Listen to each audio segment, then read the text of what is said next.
भारताचे पहिले राष्ट्रपती कोण? पोलीस भरतीचा खूप आवडीचा प्रश्न. कोण आहे?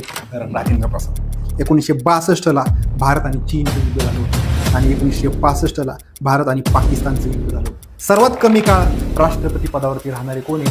राकेश देशमुख. भारतात 15 राष्ट्रपतींमध्ये एकच राष्ट्रपती आहे ते अपक्ष कोण? 1971 भारत आणि पाकिस्तान यांचं युद्ध झालं होतं आणि त्याच वेळेस बांगलादेश या देशाची निर्मिती झाली. 1975ला आणीबाणी जाहीर केली होती. राष्ट्रीय आणीबाणी 3 जाहीर झाल्या. पोलीस भरतीला खूप वेळा प्रश्न विचारलाय. ब्लू स्टार ऑपरेशन सुरू झालं. इंदिरा गांधींनी मारून टाकलं होतं. बघा 31 ऑक्टोबर 1984 ही तारीख सुद्धा पोलीस भरती खूप वेळा विचारलेली आहे. 3 पंतप्रधान आहेत त्यांचा पदावरती असताना मृत्यू झालेला आहे.